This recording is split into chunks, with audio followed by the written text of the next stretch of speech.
এই গ্রামে প্রতিনিয়ত একের পর এক মানুষ নিখোঁজ হচ্ছে, কিন্তু তারপরের দিন তারা সবাই আবার ফিরে আসে।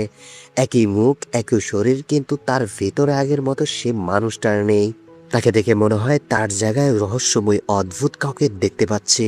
কিন্তু প্রশ্ন হলো, এটা কি কোনো অশুভ জিনের কাজ, নাকি এমন এক রহস্য যার উত্তর জানলে আপনারও গায়ে কাটা দেবে?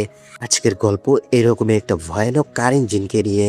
তো ভিডিও শুরু করার আগে আমি তোমাদেরকে বলতে চাই, তুমি যদি আমার চ্যানেল নতুন হয়ে থাকো তাহলে এখনই চ্যানেলটি সাবস্ক্রাইব করে এই ভিডিওতে একটা লাইক দিয়ে দাও। গল্পের শুরুতে আমাদেরকে দেখানো হয় জায়া নামে এক বাচ্চা ছেলেকে। সেখানে গভীর ভয়ানক রাতে বৃষ্টি হচ্ছিল। সে তার ঘরের পিছনে কিছু একটা শব্দ শুনতে পেয়ে সে দেখতে পায় তার বাবা তার মায়ের কবরে কিছু একটা করছে। তার বাবা এই বিষয়টা খেয়াল করলে সে ওইখান থেকে পালাতে গেলে সে হোঁচট খেয়ে পড়ে যায়। আর এরপর সে দেখতে পায় তার বাবা সেখান থেকে চলে গিয়েছে।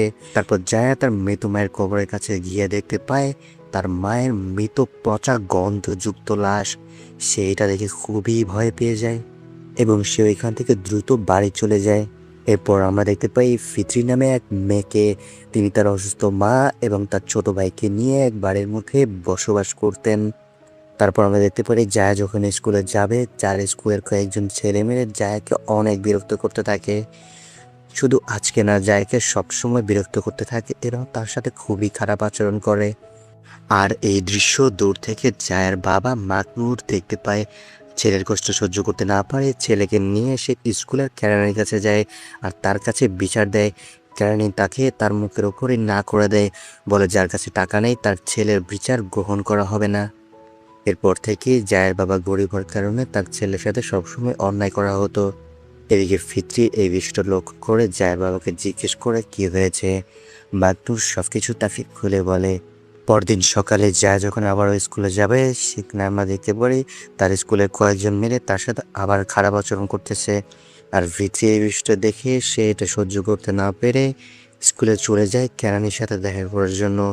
সে রাতে দেখতে পায় কেরানি স্যার রুমের মধ্যেই রয়েছে। এরপর সে যখন রুমের ভিতরে যায় এবং লাইটটা চালানোর পর সে তো পুরোই অবাক হয়ে যায়, কারণ মাত্রই তাকে ভিতরে দেখা গিয়েছিল আর এখনই সে উধাও।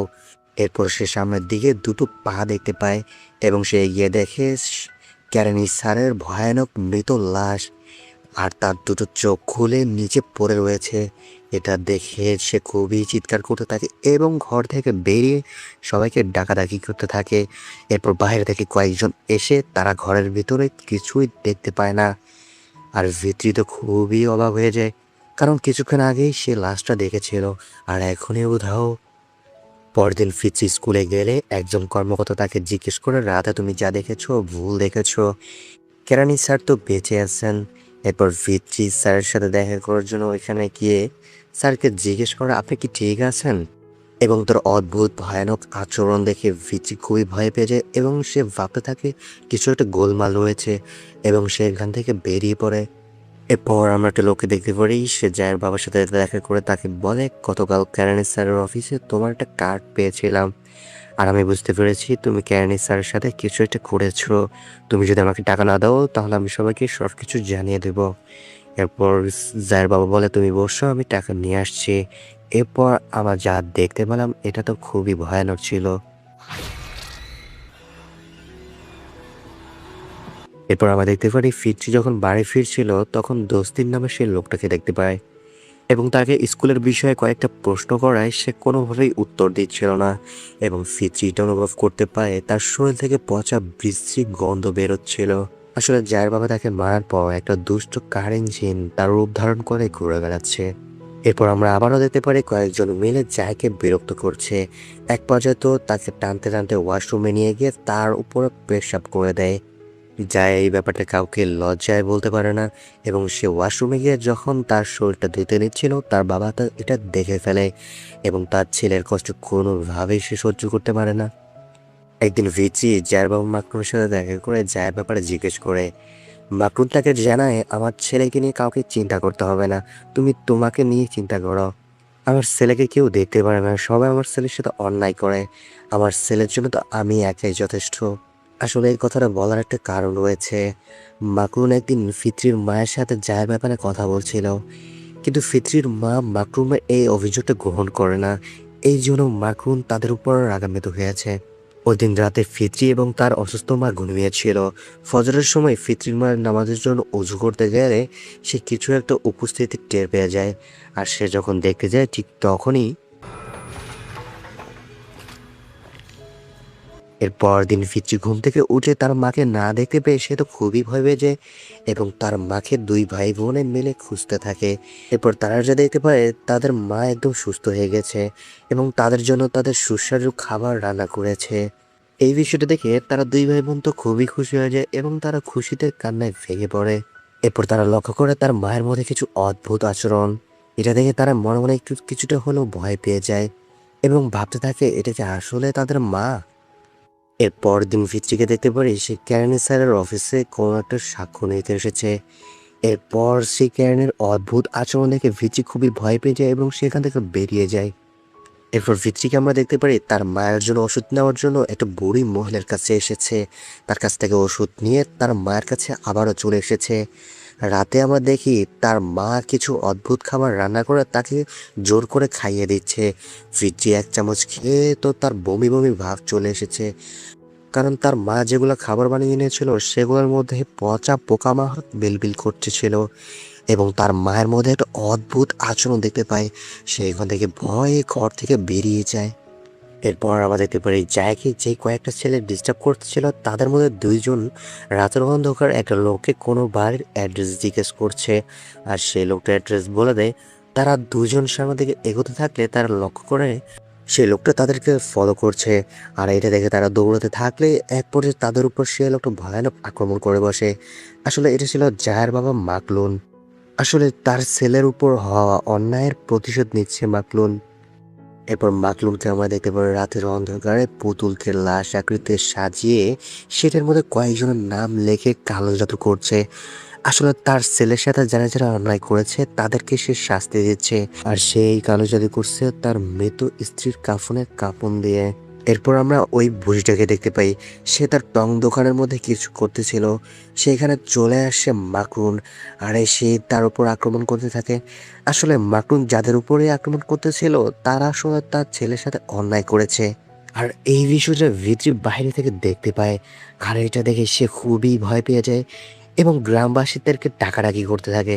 কিন্তু ওই সময় সবাই ঘুমের ঘরে ছিল। সে ওইখানে বাইরে মাখুনকে দেখতে পায়।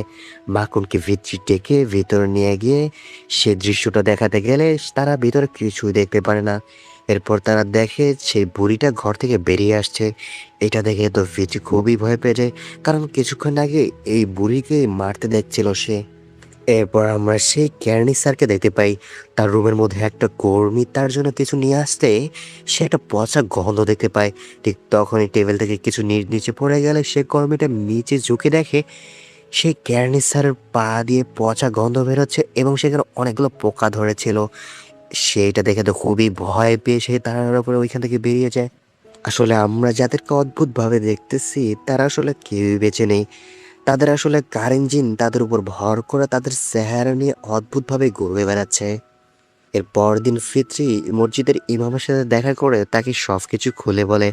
আর ইমাম তাকে জানায় প্রতিটি মানুষের সাথে কারেন্ট জিন থাকে আর এই কোরআনের আয়াতগুলোই তোমাকে কারেন্ট জিনের হাত থেকে বাঁচাতে পারবে।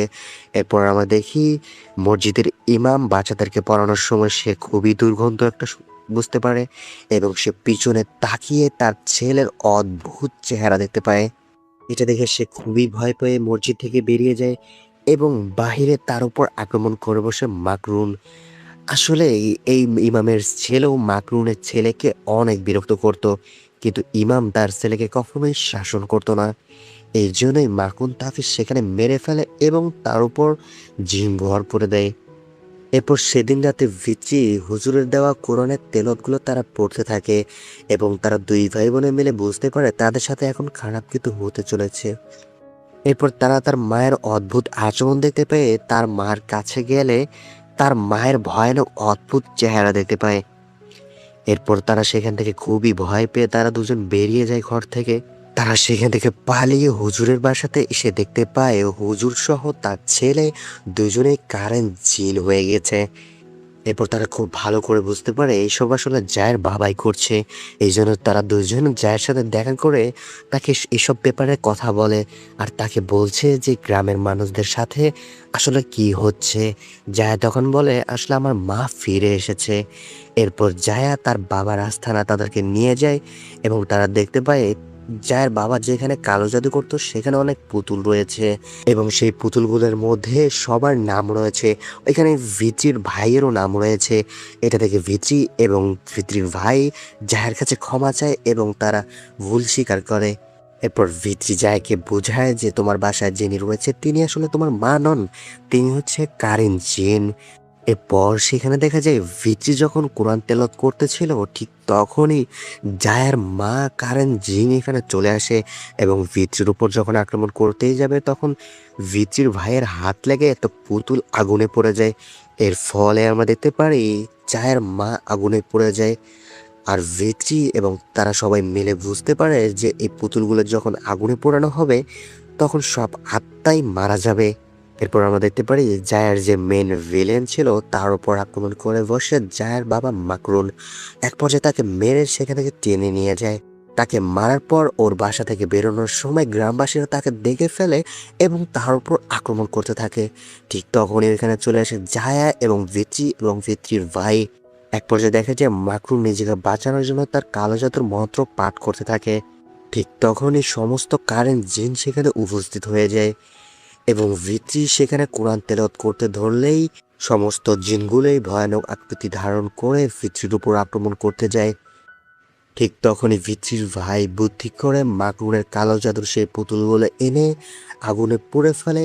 এর ফলে সমস্ত জিনগুলো আগুনে পুড়ে যায় এবং ধ্বংস হয়ে যায়।